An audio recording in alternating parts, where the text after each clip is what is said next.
নাঙ্গলকোটে school ছাত্রকে ধর্ষণের চেষ্টার অভিযোগ। কুমিল্লার নাঙ্গলকোট উপজেলার ঢালুয়া ইউনিয়নে মঘুয়া গ্রামে ১০ম শ্রেণীর এক স্কুল ছাত্রীকে ধর্ষণের চেষ্টার অভিযোগ উঠেছে ওই গ্রামের হেলালুদ্দিন বাবুর ছেলে আতিকুল ইসলাম অনির বিরুদ্ধে। গত ২৬ জুন বিকেলে এই ঘটনা ঘটে। মামলা সূত্রে জানা যায়, প্রতিদিন ন্যায় স্কুল থেকে সে খাওয়া দাওয়া শেষে বসতঘরে ঘুমিয়ে পড়ে। বাড়িতে কেউ না থাকার সুবাদে অনেক কৌশলে দরজা খুলে ঘরে প্রবেশ করে ইচ্ছার বিরুদ্ধে ওড়না দিয়ে মুখ বেঁধে জোরপূর্বক ওই কিশোরী স্কুল ছাত্রীকে ধর্ষণের চেষ্টা করেন। এই ঘটনায় কিশোরী বাদী হয়ে কুমিল্লার আদালতে একটি ধর্ষণের মামলা দায়ের করেন। অভিযোগকারী কিশোরী বলেন, আমি বলতেছি ২৬ তারিখ বিকেল বেলা আমি স্কুল থেকে আসছি পরীক্ষা দিয়ে। তখন বিকেল বেলা আমার আম্মু বাজারে ছিল, আমি বাড়িতে একা ছিলাম। এই ছেলে কখন আমার ঘুম চলে আসে, তখন এই ছেলে কখন আমাদের ঘরে আসে, আমার গাড়ি উপরে উঠে পড়ে, আমি বলতে পারি না ঘুমে। আমি চোখ খুলে দেখি ও আমার উল্লা টেনে ও আমার চোখ বেঁধে ফেলে। তারপর ও যা ফেরার করছে, আমার প্যান্ট খুলে ফেলে ও আমাকে করছে করে। তখন আমার আম্মু চলে আসে। ওকে, ওর নাম বলো। ও অনি, আতিকুল হাসান অনি। ওর বাপের নাম বলো। ওর বাপের নাম হেলালুদ্দিন বাবুল। কোন গ্রামের? আমাদের মগুয়া গ্রামের।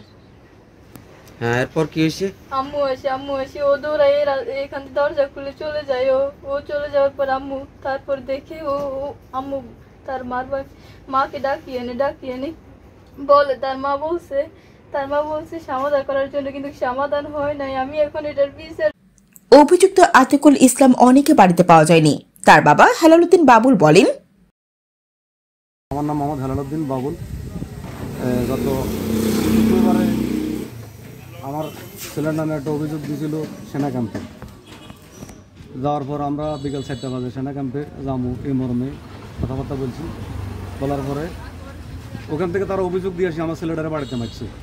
বাড়িতে মারার পরে এরপর আমরা আবার সেনা ক্যাম্পে জানাবার পরে বলছি যে আমরা ঠিক আছে অভিযোগ ধারণ করেন, বিকেলে ক্যাম্পে আসেন, ৪টা বাজে আসলে আমরা এটা দেখুন। তো ওই বিকালে ৪টা বাজে যথারীতি গেছি। যাওয়ার পরে ওনারা উভপক্ষের কথাবার্তা শোনার জন্য বসার পরে মেয়েদের সকালেও জবানবন্দি দিয়েছিল তারা দর্শন করছে। বিকালে বলতেছে তো না আমার দর্শন করানো, আমার ধাক্কাধাক্কি করছে, আমার গায়ে হাত দিয়েছে, এগুলো বলে সেনা অফিসে ছড়া হয়ে গেছিলো। ছড়া হওয়ার পরে এক পর্যায়ে বলছে তুই সত্য কথা বল, সকালে যেটা বলছে এটা বল। তো বলছে না আমার সকালে যেটা বলছি এটাই বলছি। তো বলছিল সকালে বলছে একরকম দর্শন করছে, এখন তো দর্শন করো না, অনেক দূরে। এরপরে মেয়েটারও বাইরে নিয়েছে একা বাইরে নিয়ে সেনা অফিসে তার থেকে জবানবন্দি দিয়েছি। নেওয়ার পরে ঘরে আসি। এরপর আমার ছেলেটারও বাইরে লেগেছে, জবানবন্দি দিয়েছে, দুজনের জবানবন্দি সেম। এরপর আমারও বলছে যে আপনি এটার ব্যাপারে আসেন বাইরে। এবারে আমার নিয়ে গেছে সেনা অফিসারের বাইরে নিয়ে বলছে যে বাড়িটা কী করবো। তো আমি বললাম যেটা আমরা কোর্টে আসছে, আমরা এটা মজালা করে দেন বিচার, আমরা আমার কাছে কিছু করার নেই। উনি বলছে আচ্ছা ঠিক আছে। এবার ঘরে আসি, মেয়ের মারা জিজ্ঞাসা করলো যে এটা কী করবো। বলছে স্যার আমাদের আসলে ভুল বুঝে গেছে, উনি আমাদের অভিভাবক, উনি আমাদের গার্জিয়ান, আমার স্বামী মরার আগে ছিল, এখনও আছে, কারণ উনি এটা আমার সমাধান করে দেন, আমরা এটা আবার করে দেবো। ওই লাস্ট এবার আমাদেরকে মিলে দেওয়ার পরে এরপরে পোলাপান আসি বাড়িতে। পরের দিন আমি তো তুমি করতেছি আমাদের ছেলের ভয়ভীতি দেখাতেছে। এই ভয়ভীতির আমরা একটা জিডি করছিলাম। জিডির পরে তারা এই জিডির এগেনস্টে একটা ফেসবুকে পোস্ট দিয়া আমার ভয়ভীতির মধ্যে রাখছে, আতঙ্কিত করছে, আমার বাড়ি ঘরে হামলা দিয়েছে, একটা মিছিল করছে।